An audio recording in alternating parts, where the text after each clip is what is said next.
Good afternoon. My name is Felipe Rodriguez. I'm a junior from South Hills High School, and I'm joined with many of my accomplices here, so would like them to introduce themselves. I'm Eli Rios. I'm a freshman at Upper Summit International Preparatory. I'm Austin Venegas. I'm also a freshman at Uplift Summit International Preparatory. I'm Alma Briones, and I'm a junior at Northside High School. And today we're going to be discussing the media coverage of March for Our Lives. Now, I want to ask all of you, when you hear March for Our Lives, what comes up in your mind? I believe March for Our Lives is a good example of youth leadership in today's community because it is giving teenagers a chance to take over the media and give their opinions. I agree with Austin.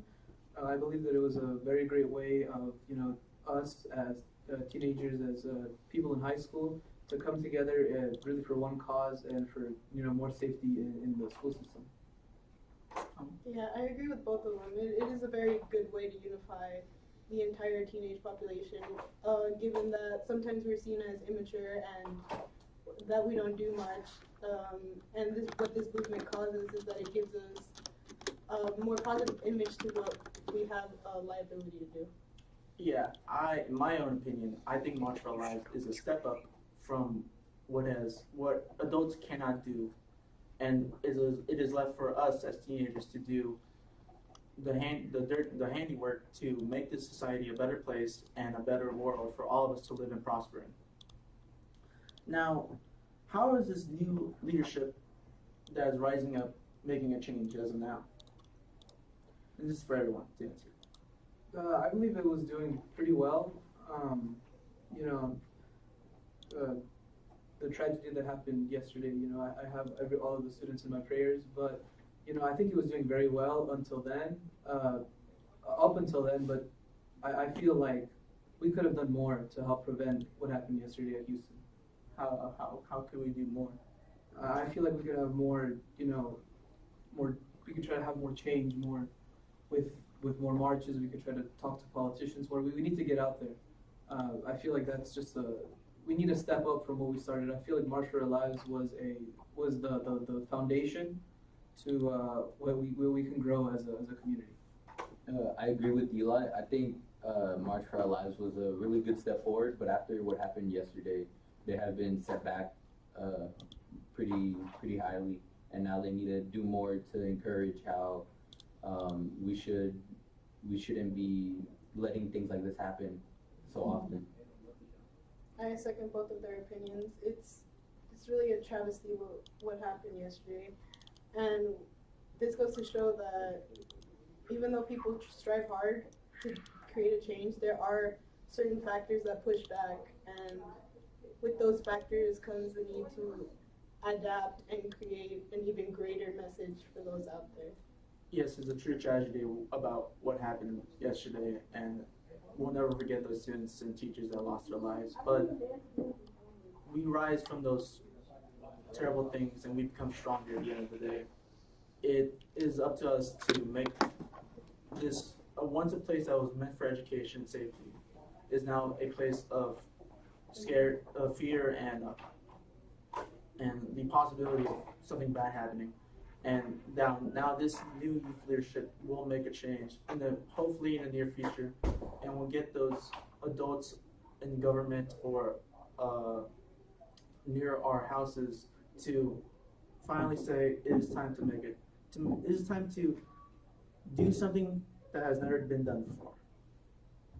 Now, the next question I want to ask you is, what is the importance of us participating in such marches?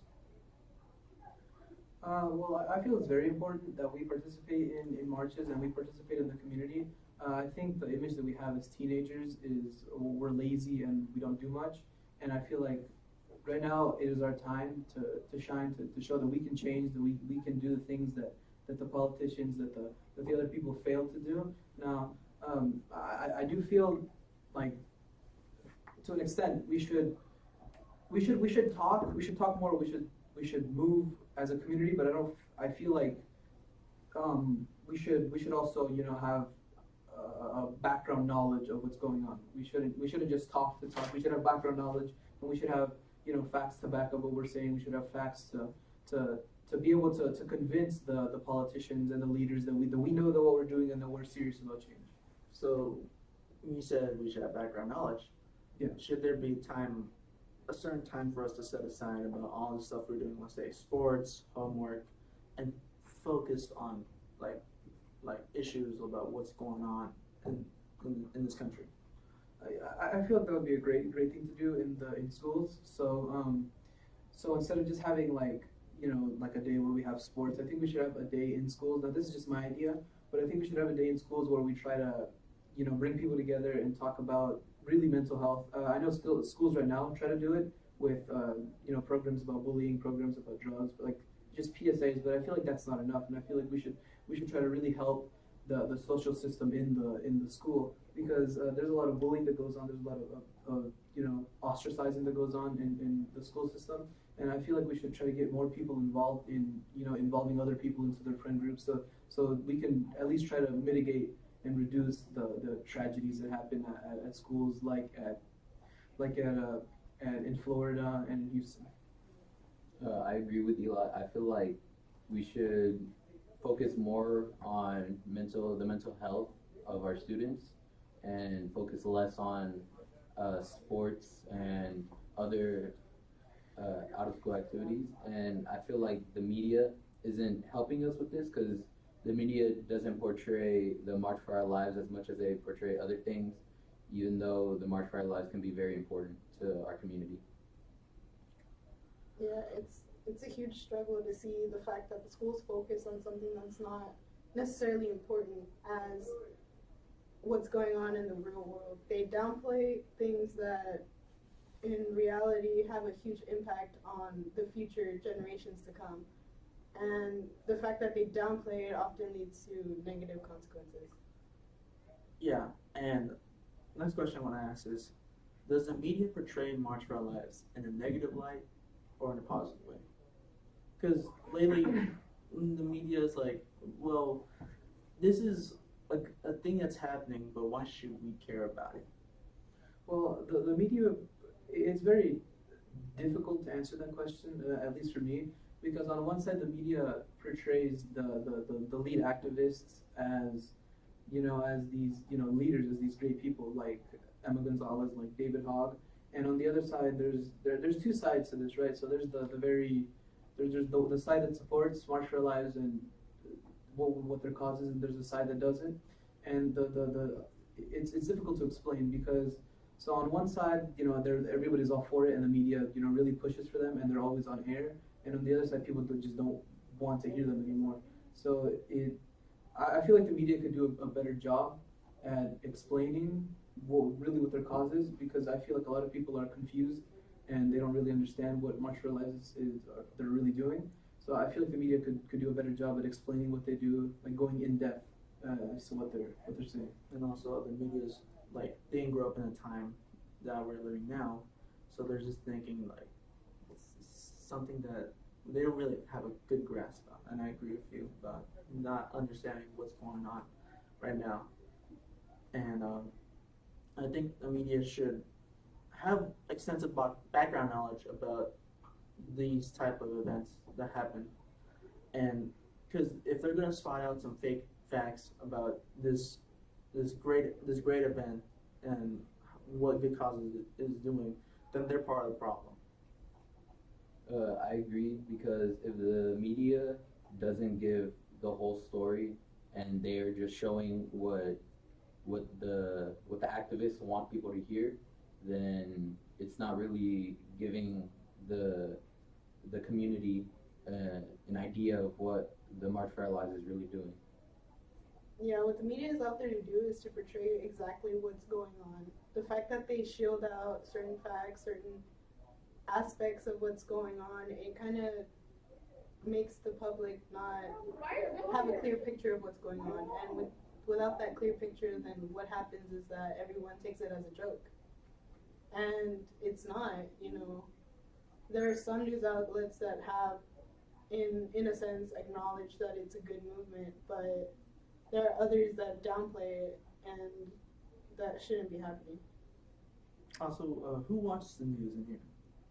I watch the news occasionally. Watch the news Yeah. anyway. So, So, so what do you see when you watch the news? I see broadcasters talking about events that have happened, and I also see um, the certain news channels broadcasting different sides of stories, different sides of the same story. mm, what I see most often in the news is you know the news really focuses more on the bad of everything, and that's just how I feel. But I feel like that's the truth. But the news focuses more on the bad and like all the tragedies that happen and all of the because that's what people like to hear about. They like to hear about things that went on that didn't go well. But I feel like the news should focus more on the good that we're doing and the good the community the good that the community is doing. How us as teens are being leaders and we're pushing for a change. I feel like that's what the news should focus on. I agree with Eli. I feel the news just broadcasts what the community what the public thinks is interesting. They don't really do what's important. But and the news outlets just follow what gets the biggest story. So, with that being said, should that be a new thing that we should be focusing on? That news should be portraying the good stuff Yes. instead of the negative. Yes, I think they should portray the good side of everything as much as they should portray the bad or the tragic. Yeah, I completely agree with Austin. Because really what happened was March for Our Lives was, it blew up in popularity and it blew up within the community, within the teen community, it just completely blew up. And what I hope doesn't happen is that March for Our Lives just fades away after the news stops giving it attention. Because really what happened was, so March for Our Lives, people were listening because there was just a tragedy. It just happened. It was the Parkland shooting. It was a horrible thing that happened. But the reason that people started listening was because it was another tragedy that had just happened. And really, what I want to see with March for Our Lives is I want to see people continuing with it, continuing the movement, continuing to push instead of just letting the movement fade away. I think we should push forward to help these schools and help safety in the school system. Yeah, I think the media should remove its bias, honestly. It's like they were saying, some media portrays the good, some media portrays the bad, and that doesn't help at all. It makes people confused. And upon saying one side of the story, it calms down one side of the population, and then the other is like enraged. And I don't think that's a necessarily good way to portray what's going on. Okay. Now, since most of the March of Our Lives rallies are basically the same age as us, you're 15? 15 years. 15, you're 17. These are all teenagers, students just like us, voicing their opinions about everything that's happened. But sometimes, as you said earlier, we're teenagers. We do dumb stuff. We don't listen. Why should adults take our word about what's going on, and we should be heard, and they should, instead of them focusing on the adults, they should focusing on the new generation. Well, the future depends on us, and I feel like adults should pay attention more to what we're saying, especially now with the whole gun control. I feel like they should pay attention because it's us who it's affecting, and it makes more sense for us to have a voice instead of the adults to have a voice in this, because we're the ones that are in the line of fire in this situation. I feel like we should have a voice to change.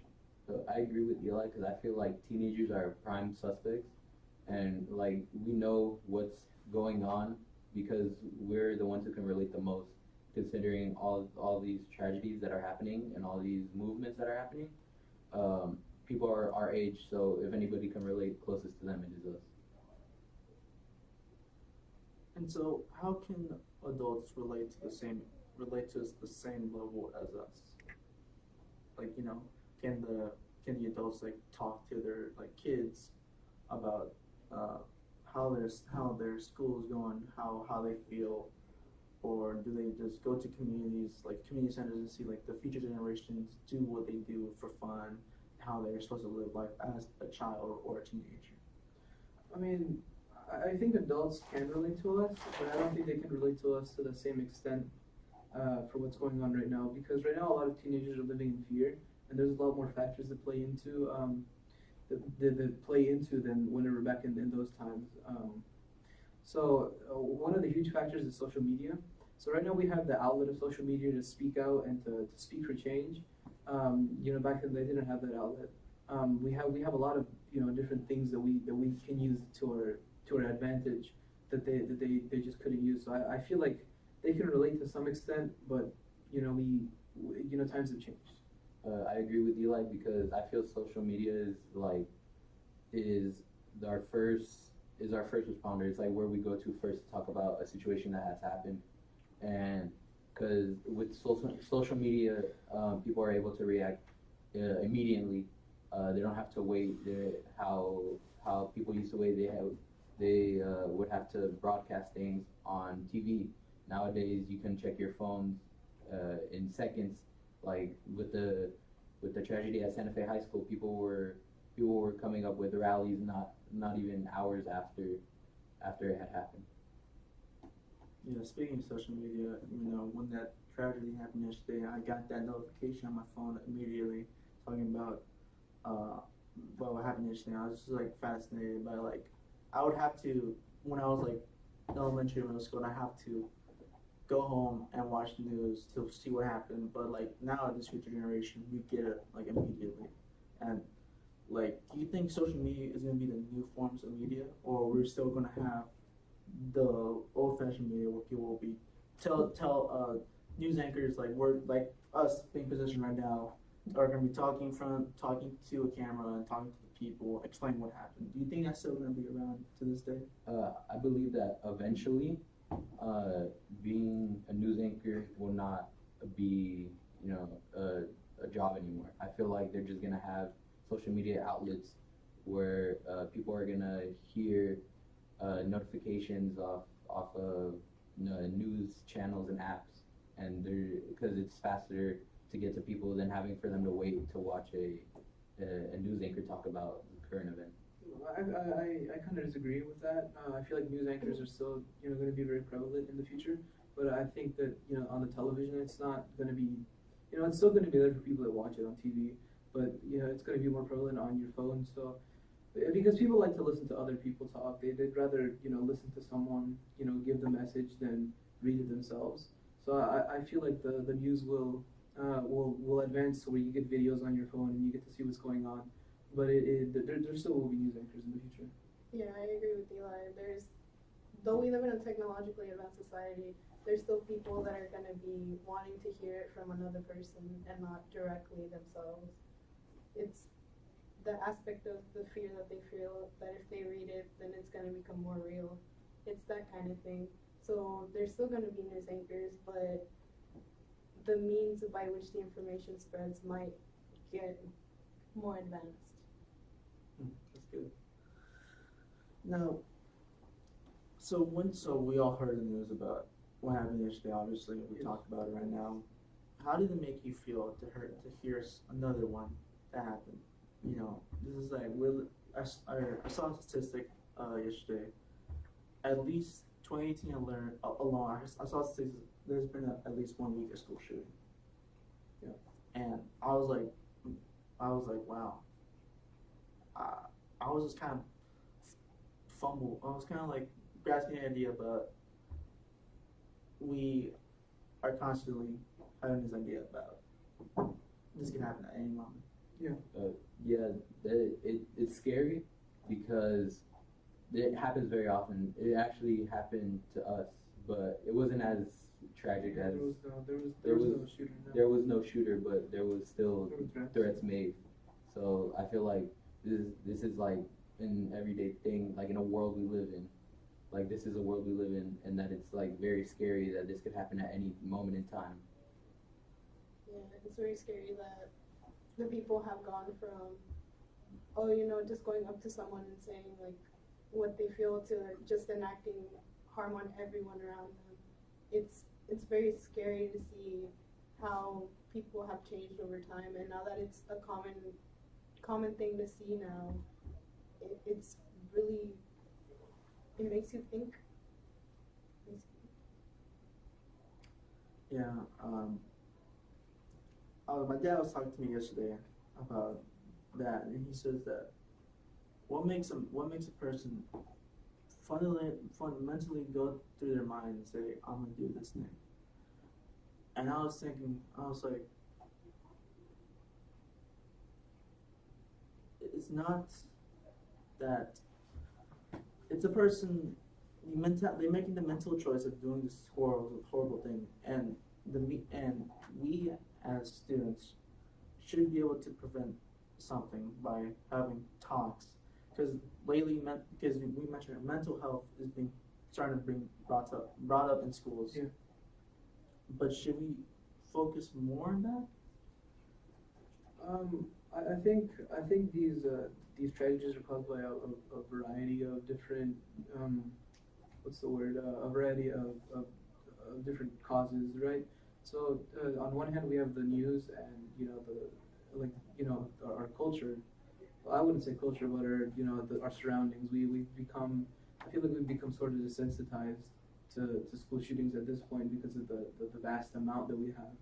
I feel like so the news covers it all the time. It happens all the time.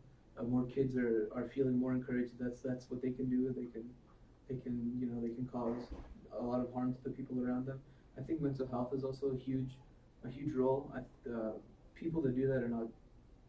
They're not sane. You don't just go and you massacre a bunch of your colleagues, a bunch of your peers because you're sane and because you're angry.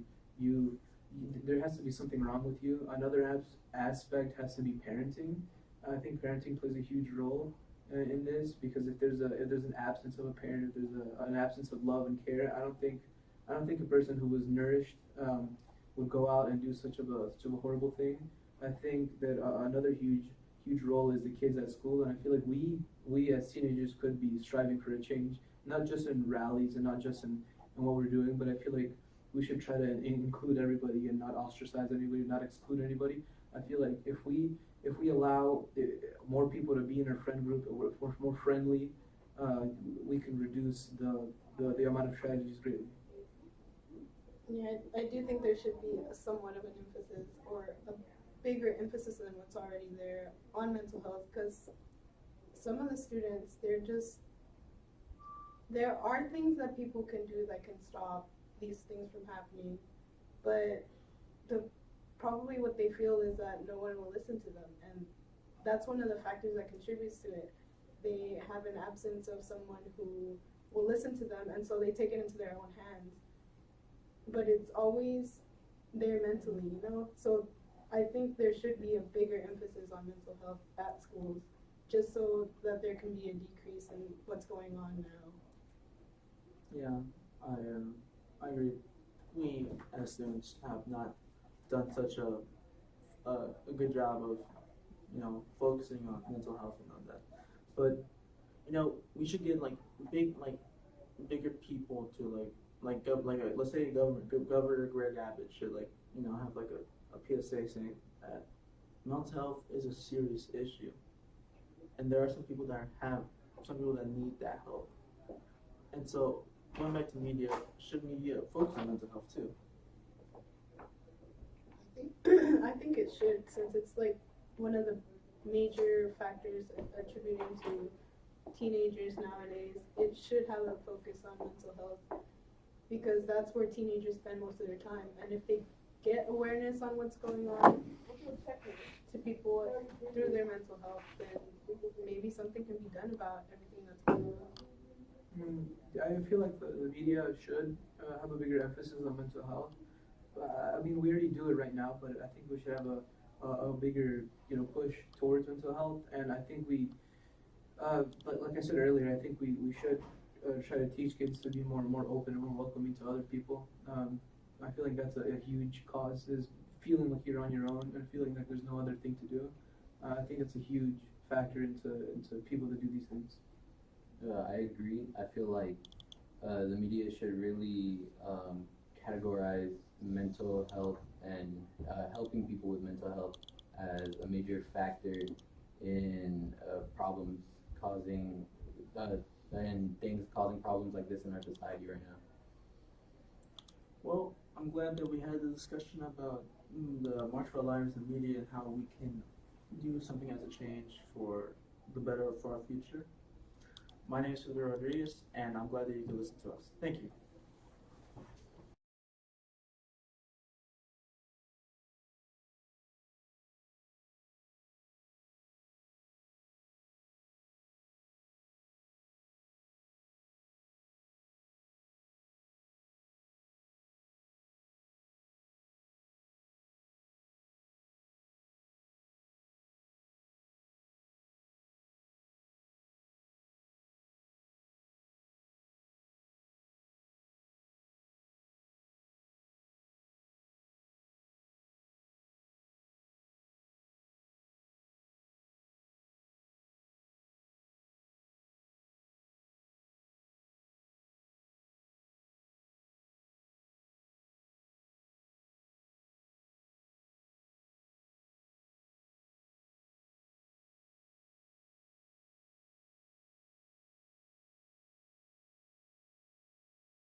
the richness of our community.